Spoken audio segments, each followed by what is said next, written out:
第二课，科学的极限与信仰的领域。我只相信科学，因为科学可以解释一切。这是现代社会一种常见的说法。毕竟从医学、物理学到人工智慧，科学确实让世界有了巨大的进步。但有一天，我问一位自称科学至上的朋友，那么你认为爱是什么？他愣了一下，然后回答，爱只是一种脑内化学反应，没有什么特别的。我笑了笑，接着问，那么正义、道德、美呢？你觉得这些也是一堆化学反应吗？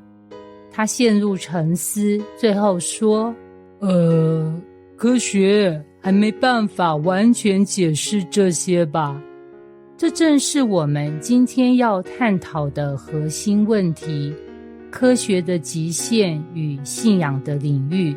一、科学回答如何，信仰回答为何。在讨论科学与信仰的关系时，一个关键的问题是，科学的目标是什么？信仰的目标又是什么？我们可以这样区分，科学回答的是如何 how， 如何形成太阳系天文学，如何人体维持生命生物学，如何让电脑运算更快资讯科学。信仰回答的是为何 why，为何这个宇宙存在而不是虚无？为何生命不仅仅是物理反应，还拥有爱、意义与道德？为何人类渴望公义与美善？举个例子，想象一个小孩看着桌上的蛋糕，好奇地问，这个蛋糕怎么来的？科学家的回答可能是，这个蛋糕是由蛋、面粉、糖和牛奶混合，加热后烘焙而成的。信仰的回答则是，这个蛋糕是妈妈因为爱你，特别为你烤的。这两个答案没有冲突，因为他们回答的根本是不同的问题。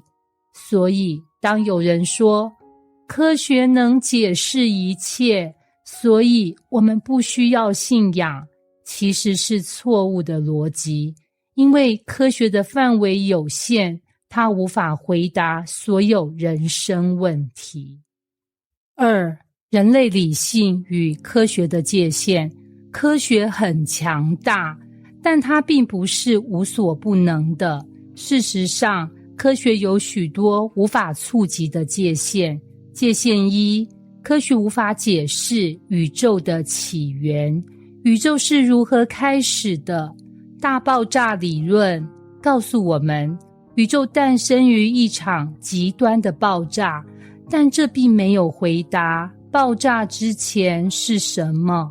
物理学家史蒂芬·霍金曾说，即使我们知道宇宙如何开始，也无法解释为何会有一个宇宙，而不是什么都没有。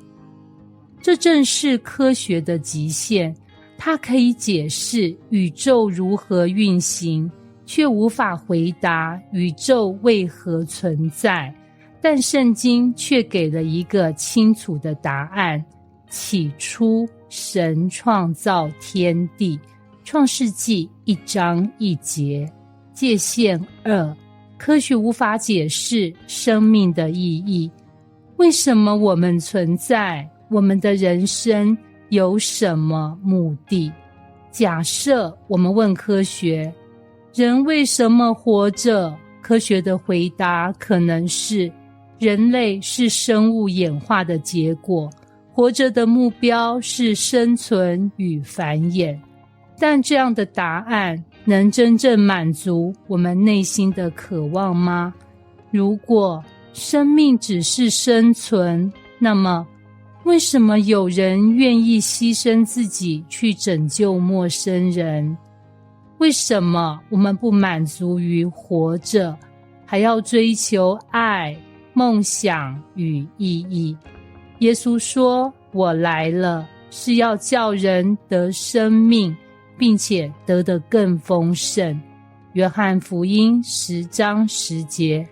换句话说，信仰填补了科学无法回答的灵魂问题。界限3，科学无法解释道德与公义。为什么我们觉得有些事情是对的，而有些事情是错的？科学可以解释什么行为对生存有利，什么决策可以提高社会效率，但它无法告诉我们，为什么爱与怜悯比残忍与冷漠更有价值？为什么诚实比欺骗更高尚？许多无神论者会说，道德是人类社会的产物，是演化的结果。但如果道德只是社会规则，那么反对种族歧视是否只是一种文化偏好呢？